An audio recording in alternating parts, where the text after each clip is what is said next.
Commander Elias Brandt sat alone in the cold metal room. The walls were smooth and silver, humming quietly with energy. There were no windows, no clock, no sound except the low buzz of the Sarathian warship around him. It had been 2 days, maybe 3, since the peace summit went wrong. Earth had sent him to negotiate. The Sarathians had invited him politely, but as soon as the talks failed, the polite smiles turned into armed guards. Now, he was a prisoner. The door opened with a hiss. Elias stood up, his hand instinctively going to his side, but his weapons had been taken long ago. A tall figure entered.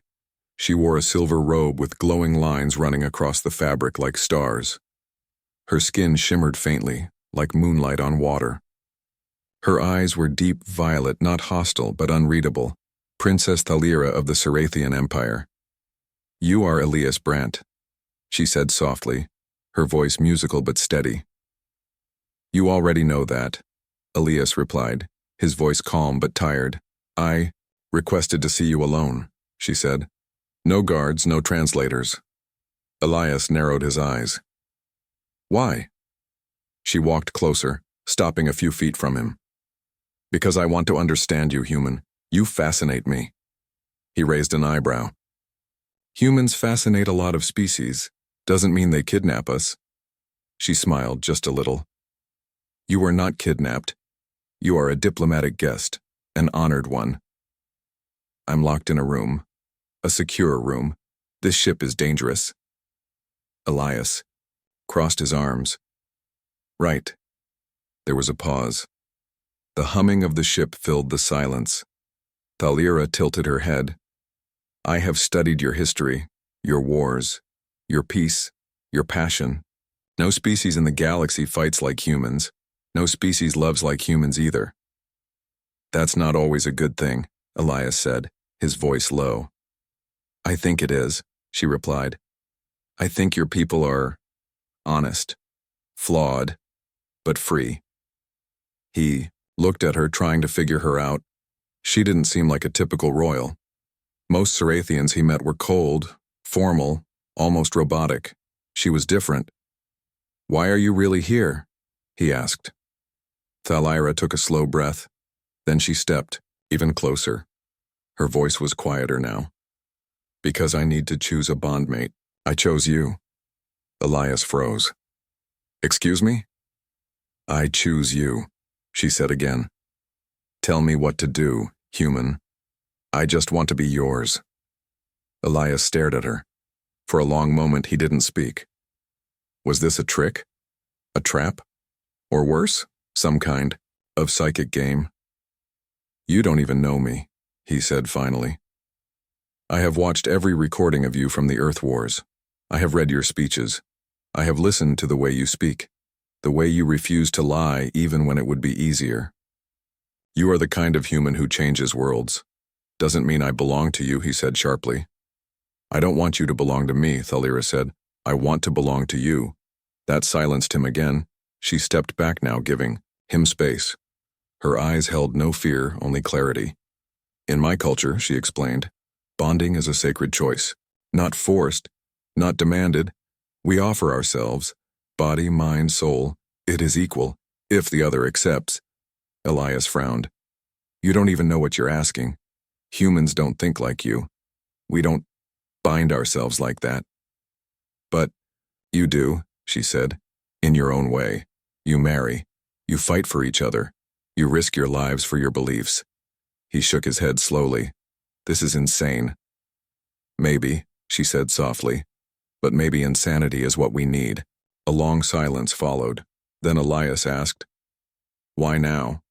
Why during a diplomatic crisis?" "Because my people will listen to me. For now. I am still heir to the throne. If I bond with a human, they cannot ignore the message. It will force change. Or collapse. You're using me." "I'm asking you," she corrected. "You can say no. You can walk out. I will not stop you.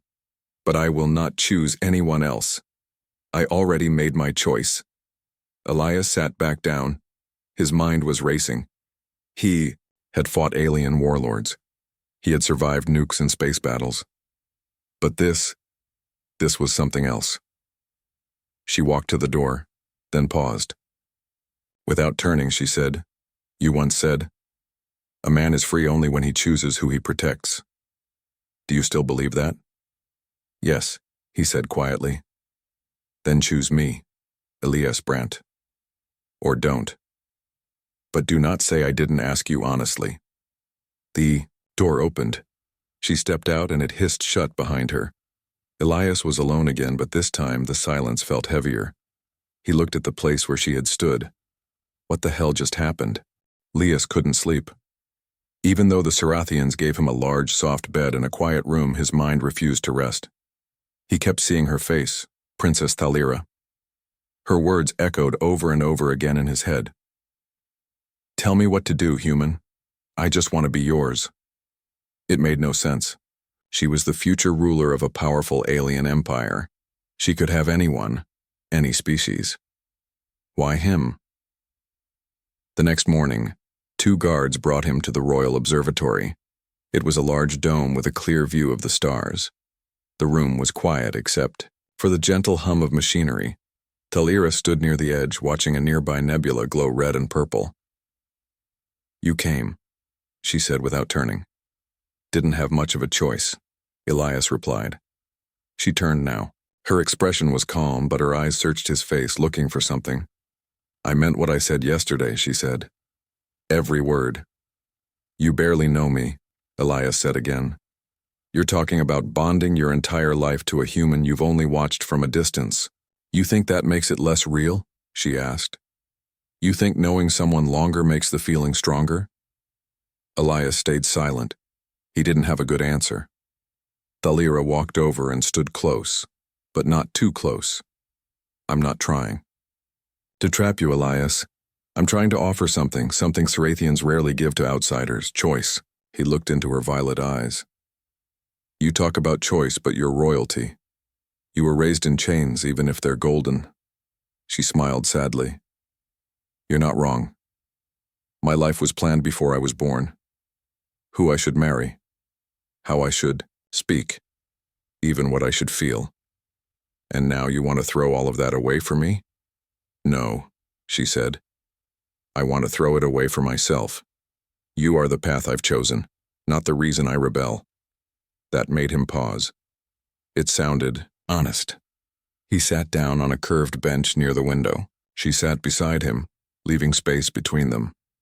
"Tell me more about this bond," he said finally. She nodded. "It's called the Sela.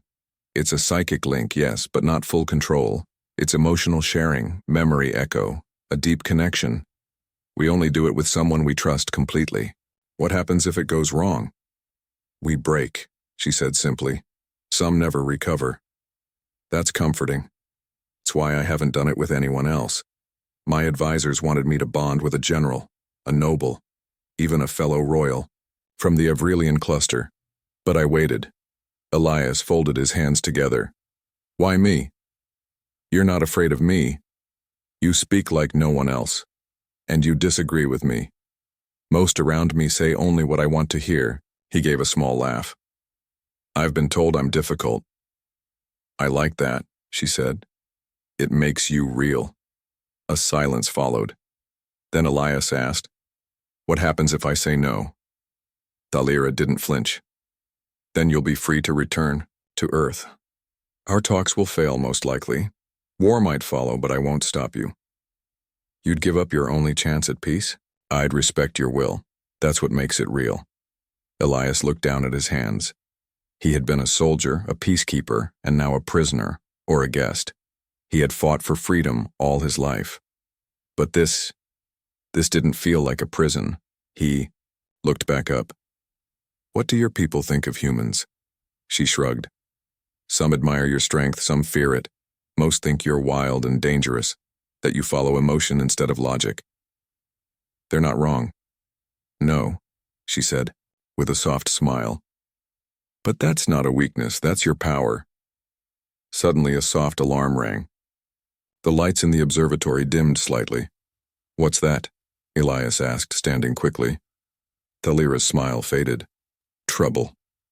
A young officer entered the room, bowed quickly, and whispered something in her ear. She turned to Elias. There's been a break-in on one of the lower decks. Someone tried to sabotage the shield controls. Elias frowned. Internal threat? Yes. My father's old guard. They want to stop the bond. Stop me. You're in danger, Elias said, already stepping toward the door. So are you, she replied. If they find out we're meeting in secret, they might try to kill you too. Elias gave her a sharp look. You didn't think to mention that earlier? I thought we had time. They left the observatory and moved quickly through the ship's long halls. Thalira walked with quiet grace, but Elias could tell she was worried. The calm in her voice was gone. Now she was a leader under threat. As they turned a corner, they came face to face with two armored Sarathians, armed and not friendly. Elias acted on instinct. He pushed Thalira behind him and raised his fists. He didn't have a weapon, but he had years of combat training. One of the guards raised a blade glowing blue and rushed forward. Elias dodged and struck the alien's face.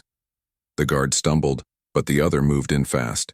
Before Elias could react, a flash of purple light hit the second guard.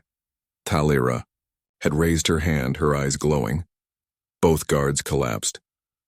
Elias turned to her, breathing hard. Psychic stun? She nodded. Only temporary. He gave a short laugh. Remind me not to make you angry. You already do, she said with a smile. They ran again, deeper into the ship, until they reached a locked chamber. Inside was a safe room, shields, medical supplies, and a communication terminal. They sealed the door. Elias leaned against the wall, catching his breath. So, still want to bond with me? Thalira looked at him seriously. Now more than ever. Met her eyes. For the first time, he wasn't thinking about war or politics. He was thinking about her. Inside the safe room, silence filled the air like a thick cloud. Elias stood near the sealed door, watching the red warning lights flash across the control panel. Thalira sat on the bench, her hands folded, her face calm. But her eyes were, not they burned with something deeper than fear, purpose, fire. I called for security, she said quietly. Loyal guards. They'll come. Elias nodded but didn't relax. His back was straight, shoulders tense, like a soldier waiting for the next bullet. He wasn't used to being on the defensive like this. Not anymore. He was supposed to be Earth's voice of peace, not a fighter again. Not here, and yet here he was, blood still on his knuckles from the earlier fight. I didn't expect this much resistance, Thalira said. You said your people feared change, Elias replied. Now they're proving it. A long pause. I don't want this to turn into a war, she whispered. Not with my own people. Not with yours. Then you need to be ready to fight anyway, Elias said. That's the only way peace survives. Thalira looked up at him. You speak like a warrior, but you carry pain like a healer. Elias looked away. I've seen too many die. That pain never leaves. There was a soft knock, 3 short taps, then one long. Thalira stood quickly. It's my command guard. That's the code. Elias stayed close as the door opened. 2 Sarathians in blue armor stepped in. They bowed to Thalira. The lower decks are secured. Rebels have fallen back, but the ship is unstable. There are fires in the engine chamber. We have to go, Thalira said. We'll lose power soon. The guards nodded and turned to lead the way. As they walked, Elias whispered to her, You said something yesterday about the bond, that it's more than connection, that it's risk. Yes, she said. Once it starts, it's hard to stop. If something goes wrong and our minds can hurt each other. Elias didn't speak for a moment. Then he asked, If I agree, and we bond, what happens to you? I lose my right to the throne, she answered, at least in the eyes of the old council. Because of me. Because I chose you. They entered a transport bay. One of the small escape ships was ready. The engine hum was loud. Flames glowed in the distance. The ship was falling apart. "You'll come with me?" she asked. Elias looked around. "What's the plan?" "There's a hidden Sarathian station in neutral space. A place for those who believe in something better. You've planned this for a while. I didn't know when I'd act," she admitted. "But meeting you gave me the reason." As the transport launched into space, Elias looked out the window. The Sarathian flagship behind them was massive, majestic, and now burning. "I'm not sure if I'm saving a princess," he said, "or being kidnapped again." Thalira smiled, faintly. "Maybe both." The hidden station was built inside a hollow asteroid. It looked like a rock from the outside, but inside it held advanced tech, warm lights, and a peaceful energy Elias hadn't felt in days. They walked through long halls filled with young Sarathians, scientists, and soldiers who had chosen a different path, Thalira's path. "Not everyone follows the old ways," she said. "Some believe in change, in peace, in you."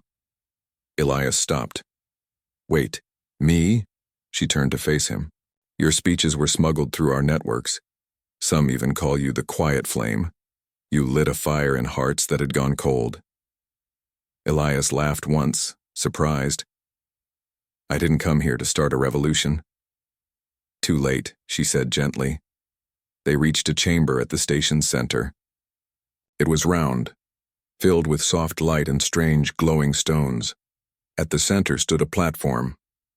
"The bond ritual chamber," Thalira said. "No force, only choice." Elias stood still, his hands in fists at his sides. "Why now?"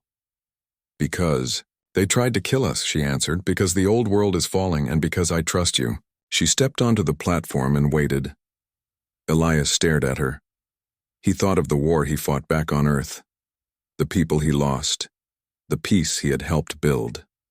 He thought of the burning ship, the fear in her voice, the fire in her eyes. He stepped forward. "I don't own you," he said. "I won't command you, but I'll walk beside you if you still want that." She smiled. "That's all I ever wanted." The bond began. Light filled the room as the stones around them pulsed. Elias felt a strange warmth move into his chest, into his mind. Not painful, not forceful. It felt like opening a door he didn't know was there. And inside that door, her thoughts, her feelings, her memory of watching him speak on a screen, her fear when her father ordered her to marry a stranger, her loneliness in the palace, her joy when he laughed earlier. She saw parts of him too, his regrets, his anger, his courage, his dreams. They weren't the same. They weren't perfect, but they were connected. The light faded. They stood facing each other, eyes locked. No one spoke. They didn't need to. Suddenly, alarms rang again. A Sarathian officer ran into the chamber. "High Prince Varun is approaching with a fleet," he said. "They found us." Thalira looked at Elias. "He's my cousin, and he wants the throne." "What do we do now?" Elias asked. She took his hand. "Now we fight together, not as ruler and soldier, not as alien and human, but as one." Elias squeezed her hand. "Then let's show them what that means." The asteroid station shook as explosions rocked its outer walls. Red lights flashed in every hallway. Sirens wailed through the air like cries of warning. High Prince Varun had arrived, and he wasn't here to talk. Thalira stood in the command room, calm but serious. Her new bond with Elias had changed her. She stood taller now, stronger, not because of power, but because she had chosen her path. She was no longer just a princess, she was a leader. "Farron brought 5 warships," said the station's officer. "All fully armed. We only have 1 battle cruiser." Elias studied the map of the battle on the hollow table. "We can't beat him in open space, but we might not need to." Thalira looked at him. "What's your plan?" "We hit their command ship. Just one. Cut off the head, and the fleet loses coordination." The officer shook his head. "Too dangerous. Their ships are better, faster." "Not Better, Elias said. Just bigger, we're smarter. Thalira nodded. Then we strike first. Before leaving the command room, she turned to Elias. If we don't survive, we will, he said quickly. But if we don't, she continued, I want you to know. I'm proud of this. Of us. Elias looked into her eyes. Me, too. The battle started fast. From the station's hangar, Thalira's forces launched in small, fast fighters. Elias took command of the lead squad. Thalira flew with him despite the protests of her guards. I won't sit behind walls while others fight for me, she had said. As the ships flew into open space, they were met with a storm of laser fire. Explosions lit up the darkness, like deadly fireworks. Elias dodged left, then rolled under enemy fire. Focus on the main cruiser. Keep the others distracted. Thalira followed him closely, her flight skill sharp and precise. She moved like she was part of the ship. The bond between them helped. They could feel each other's thoughts, each other's fear and courage. They reached the main enemy ship's shield barrier. Now! Elias shouted. He released a charged torpedo. Thalira fired at the same moment. Their combined hit struck the shield generator. The shield cracked and dropped. They flew into the open belly of the command ship. But then, boom, an explosion rocked Thalira's fighter. Flames burst from the engine. I'm hit, she cried. Her voice echoed in Elias's mind too. He turned sharply. Thalira! Her ship spun out of control and crashed into the side of the hangar wall. Elias landed fast, jumped out of his ship and ran toward her wreckage. Inside the burning wreck she was trapped. Her arm was bleeding, her eyes half closed, but she was alive. I told you not to let me fly alone, she whispered weakly. You're lucky I never listen, Elias said, already pulling her out. They were surrounded. Enemy guards entered the hangar with weapons raised. Elias pulled out a small shock grenade, tossed it, and covered Thalira. The blast dropped most of the guards, but more were coming. There was no way out. Then Thalira opened her eyes wider, glowing faintly with that same purple energy as before. No, Elias said, realizing what she was about to do. I can stop them, she said. Not like this. I can do it, Elias. Just for a moment. To save you. She reached out her hand and unleashed a psychic wave across the hangar. The metal screamed. Light filled the air. Guards flew back unconscious, shields shattered. But the energy drained her, she collapsed again. Elias caught her before she hit the ground. Stay with me, he shouted. But her body was limp. She was alive, but barely. Back at the station, medics worked fast. Machines beeped, lights blinked. Thalira lay in the healing chamber unconscious. Her breathing was shallow. Her psychic energy was unstable, overused. The bond had protected her mind, but just barely. She needs rest, the medic said. But she may not wake soon. Elias sat beside her. He didn't leave her side. Not for hours. Not even after they told him Varun's ships had pulled back. She had saved them all. But at what cost? Later, Earth's diplomats contacted him through a secure channel. Commander Brandt, said the Chancellor, you've caused quite the storm. Elias gave a tired look. You heard? The galaxy heard. Half the Sarathian network broadcasted Thalira's stand. Some are calling her a hero. Others call her a traitor. She's not either, Elias said. She's just brave. We need to act. If we support her, we risk war.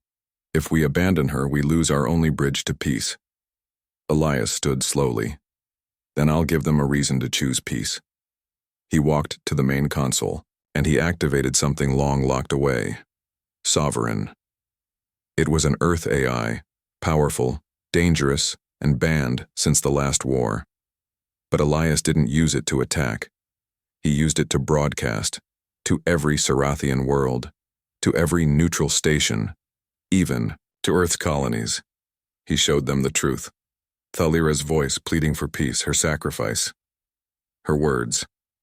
Tell me what to do, human. I just want to be yours. But more than that, Elias showed her choice. She hadn't been forced. She hadn't been brainwashed. She had chosen him, and in return, he had chosen to fight with her, not for her. Back in the medical chamber, the lights blinked softly. Thalira's eyes fluttered open. She saw Elias asleep beside her chair, his hand still wrapped around hers. She whispered, weakly but clearly, "Did you finally decide to tell me what to do?" Elias opened his eyes. He smiled. "No," he said, "but I'm ready to do it with you." The Sarathian council chamber was silent. Not the silence of peace, but the silence before something important. On the large hollow screen in the middle of the room, Thalira's message played again. Her voice, weak but clear. Her face, tired but strong. She had risked her life to stop war, and now she was calling for a new kind of unity, one never seen in Sarathian history. Beside her, Elias Brandt stood tall, human, honest, unafraid. Some council members glared, others whispered, but all of them were listening. For the first time in generations, a Sarathian royal had bonded outside her species, and not with a ruler or a soldier, but with a human diplomat who refused power, yet led with it anyway. This bond, Elias said to the council, was never about control. It was about respect, about choice, and if your empire has no space for that, then maybe it's time you build a new one. Back on the asteroid station, support was rising. Across the stars, Sarathians and humans had watched the broadcast sent by Elias using the ancient AI, Sovereign. The truth had spread faster than any weapon. Some still hated it, called it betrayal. But others, millions, called it hope. Young Sarathians formed peace groups. Human leaders asked for new talks. Even enemy fleets paused. In the medbay, Thalira finally walked on her own again. Her steps were slow, but full of purpose. Elias helped her into the main hall where her supporters and friends stood waiting. The cheers were quiet at first, but grew. One of her guards stepped forward. "We are ready to defend you, my lady." "I don't want to rule with weapons," she replied. "I want to rule with words, with truth." Elias smiled. "That's why they'll follow you." A few days later, Thalira and Elias returned to Sarathia Prime, the capital planet. Not as conquerors, but as challengers to the old ways. They walked together into the old royal hall. Her father's throne was empty. The emperor had vanished after the failed attack by Varun. Many believed he had fled, ashamed. Others whispered darker things. The council was leaderless, divided. Now, Thalira stood at the center, not demanding power, but offering a path. "I do not want the throne unless I earn it," she said to the chamber. "Not through blood, not through fear, but through choice. Let the people decide." Gasps echoed around the hall. No royal had ever given the people a choice. But Elias stood beside her, calm and steady. He knew what was coming. "You gave them something stronger than command," he whispered. "You gave them the right to belong." The vote was fast. All over the Sarathian Empire, from noble cities to farming moons, the people cast their voice. They chose change. Thalira was named High Voice of Unity, not queen, not empress, but leader by will of the people. Her first act?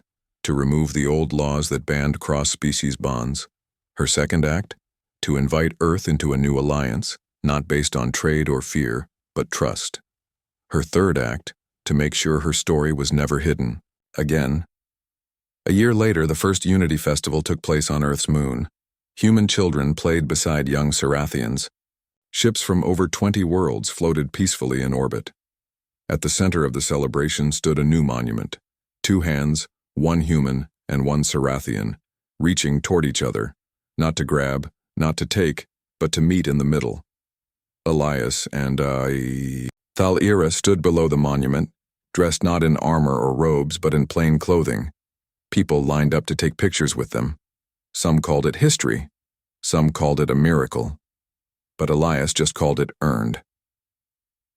That night, under the stars, Thalira sat beside Elias on the edge of a viewing platform. They watched a group of kids laugh as they raced small floating drones. "Do you ever wonder what would have happened if you had said no?" she asked softly. He chuckled. "Every day." "And? I would have missed this," he said. "I would have missed you." She smiled. "You never gave me an order. You never needed one." She leaned her head on his shoulder. "I still remember the first thing I said to you. It was foolish." "No," Elias replied. "It was honest." She laughed gently. "Still, I said, tell me what to do, human. I just want to be yours." He looked down at her, his expression calm but full of emotion. "And I chose not to command," he said. "I chose to walk beside you." She closed her eyes, feeling the stars above and his presence beside her. "And in doing that," she whispered, "you became more than mine. You became ours." Somewhere beyond that sky, old powers still watched. Some still feared. Some still hated. But none could deny one simple truth. A human and a princess had changed the galaxy. Not by war, not by force, but by choice.